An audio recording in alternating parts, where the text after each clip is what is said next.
ये गलत है, झूठ है। मुगलों को हटाया नहीं गया है।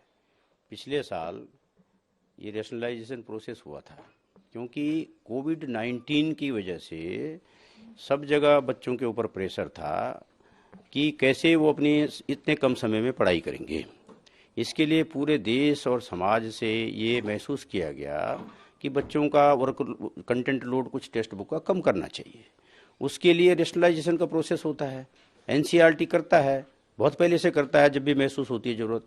तो पिछले साल भी रैशनलाइजेशन प्रोसेस किया गया, एक्सपर्ट्स की कमेटीज बनी और एक्सपर्ट्स की कमेटीज ने सारी पुस्तकों को देखा, छठी से लेकर 12वीं तक। अब जो आपका दूसरा उसकी प्रक्रिया के तहत जो उन्होंने अनुशंसित किया कि इस चैप्टर को अगर हटा देंगे तो बच्चों के नॉलेज में कोई प्रॉब्लम नहीं आएगी और वो उनकी समझ में कोई कमी नहीं आएगी और ये अननेसेसरी बर्डन खत्म होगा, रिपीटेशन करने की जरूरत नहीं है, तो उन्होंने हटाया। आपका जो प्रश्न है कि 12th की किताब से मुगलों को हटाया, गलत है। मैं आपके सामने पुस्तक दिखा रहा हूँ, इसमें देखिए थीम 8 और थीम 9। थीम 8 में peasants, zamindars and the state, agrarian society and Mughal empire 16-17 centuries, ये। दूसरा है theme 9, kings and chronicles, the Mughal courts 16th and 17th centuries. अब आप बताइए, ये इसमें से दूसरा जो 9th चैप्टर है वो हट गया क्योंकि 2 चैप्टर थे और दोनों में मुगलों की बात है। जो पहला चैप्टर 8th चैप्टर है उसमें उनकी पॉलिसीज, उन्होंने समाज के लिए क्या अच्छा काम किया, एग्रीकल्चर के लिए क्या किया, किस प्रकार से किया। तो जब उन्होंने ये चैप्टर इसमें है, अभी भी ये पढ़ाया जा रहा है, एक चैप्टर है, ये ज़्यादा इंपॉर्टेंट है। एक्सपर्ट ने ये महसूस किया कि राजाओं के नाम और उनकी तिथि देने से बढ़िया राजा कौन थे और उन्होंने क्या काम किया ये दिया। बादशाह कौन था, उसने कौन सी पॉलिसी अपनाई, अकबर की कौन सी पॉलिसी थी, रेवेन्यू एग्रीरियन पॉलिसी क्या थी, या औरंगजेब की क्या थी, या शाहजहां, ये सारा है ना। ये 16th सेंचुरी पूरा कवर हो रहा है इसमें। तो कहाँ से हट गए मुगल?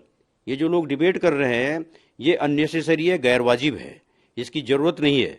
और जो नहीं जानते हैं वो किताब देख ले, इराटा देख लें पिछले साल का, एनसीईआरटी की टेक्स्ट बुक जो हमारे वेबसाइट पे अपलोडेड है उसको देख लें, और उनको ये लगेगा कि क्लास 12th में अभी भी हम एक बढ़िया चैप्टर मुगल काल का पढ़ा रहे हैं, जिससे कि उनकी नीतियों के बारे में, उनके कार्यों के बारे में पता चलेगा। ये ज़्यादा जरूरी नहीं है कि कौन राजा कितने समय तक, कौन बादशाह कितने समय तक शासन किया।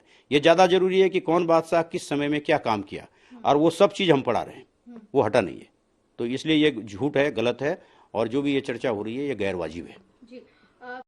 को छोटा किया गया था, लेकिन अभी हटाने का क्या है वजह? अभी नहीं हटाया है ना, पिछले साल हट गया, पिछले पूरे साल भर चला, अब वही चल रहा है। अभी हम एनईपी 2020 के लिए काम कर रहे हैं, ये एक ट्रांजिशन फेज है। एनईपी 2020 भी कंटेंट लोड कम करने की बात करती है, हम उसको इम्प्लीमेंट कर रहे हैं। और अभी हम एनसीएफ जो है स्कूल एजुकेशन के लिए बन रहा है, बहुत जल्दी फाइनल होगा। 2024 में तो एनईपी के हिसाब से पुस्तकें बनेंगी ना सारी।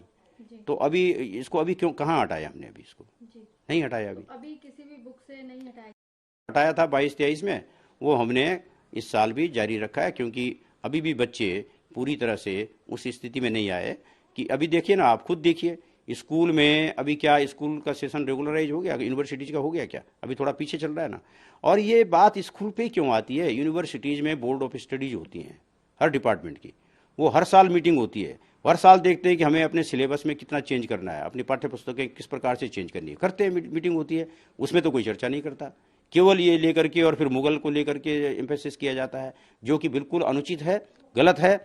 और ये लोग क्यों करते हैं, जो करते हैं उनको पता होना चाहिए। मगर हम मुगल पढ़ा रहे हैं, जो हमारा क्लास 12th की किताब है थीम 8, वो उसको पढ़ें, वो अभी भी पढ़ाया जा रहा है, और क्लास 7th में भी पढ़ाया जा रहा है। दूसरी कक्षा जैसे 11th क्लास की भी, हाँ हाँ, उसमें भी कर रहे हैं। 11th में भी पढ़ा रहे हैं। जी। कौन जो हम 11th में पढ़ा रहे हैं, देखिए 11th में भी हम पढ़ा रहे हैं वही चीज़। हम टाइमलाइन जो दे रखी है 11th में 1300 से 1700 तक दे रखी है, और उसमें भी हम ये चीज़ें पढ़ा रहे हैं। तो कहाँ नहीं पढ़ा रहे हैं बताइए? पिछले साल कौन सा ये कोई चैप्टर? चैप्टर अब देखिए, मैंने आपको बताया 2 चैप्टर थे 12th में। एक जो पिछला जो 9th चैप्टर था, किंग्स एंड क्रोनिकल्स, ये मेरे सामने किताब दिखा रहा हूँ आपको।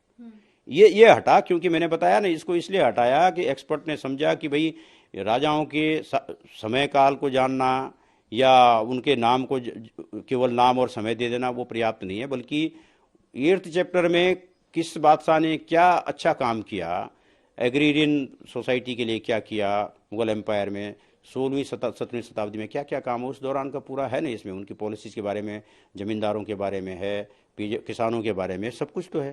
जी। तो इसलिए वो रखा गया है और उसके कंपैरिजन में इसको ज़्यादा अच्छा नहीं समझा गया, क्योंकि उस समय के लिए नहीं समझा गया। जब समय था बच्चों के पास तो दोनों ही पढ़ते थे ना। जब कोविड की वजह से कंटेंट लोड कम करना था तो फिर एक चैप्टर ये रखा गया जो ज़्यादा जरूरी है, और वो है, अभी भी है, पढ़ाया जा रहा है अभी भी। ये भी कहा जा रहा है कि किसी एक योजना के तहत जो कह रहे हैं यही जानेंगे कि वो योजना क्या है। हमारे पास कोई ऐसी योजना नहीं है। एनसीईआरटी किसी पूर्व निर्धारित योजना पे काम नहीं करती। एनसीईआरटी अपने पाठ्यक्रम को संशोधित संवर्धित करती है समय के अनुसार, और जिससे बच्चे अच्छी एजुकेशन ले सकें उसके लिए काम करती है। ये कोई ऐसी योजना नहीं है कि इतिहास से छेड़छाड़ किया जाए। जो इतिहास है, मैंने बताया ना, कहाँ छेड़छाड़ हो रहा है, हम पढ़ा तो रहे हैं ना। तो 2 चैप्टर नहीं पढ़ा रहे हैं, 1 पढ़ा रहे हैं, उसमें क्या दिक्कत हो गई? क्योंकि उस जरूरत उस समय इतनी थी, उस समय बच्चों का लोड कम करना था, तो इसलिए 1 चैप्टर रखा गया। हटाया कहाँ है पूरा चैप्टर? जी। आगे किसी तरीके की योजना है में से कुछ विषयों को हटाने की, या कोई इस तरीके के निर्देश? ऐसा है, मैंने अभी आपको बताया ना कि एनईपी 2020 हमारा आ गया है, उसके लिए हम मेहनत कर रहे हैं, काम कर रहे हैं, और हमारा उत्तरदायित्व है एनसीईआरटी का। एनईपी 2020 जो देश की इतनी पॉपुलर एजुकेशन पॉलिसी है, पूरे देश को विश्वास में लेके ये पॉलिसी बनी है, और ये बच्चों के होलिस्टिक डेवलपमेंट के लिए उत्तरदायी है।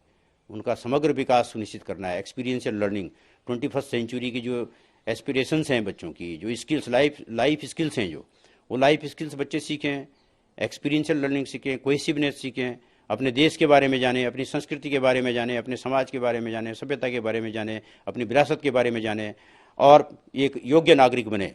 ठीक है ना, उत्तरदायी नागरिक बने। तो अच्छे नागरिकों का, अच्छे इंसान का निर्माण करना एनईपी 2020 का विजन है। उसको हम आगे बढ़ा रहे हैं, और अगले साल फिर हमारा पाठ्यक्रम और पाठ्यचर्या के हिसाब से बनेगा और पाठ्यपुस्तकें बनेगी।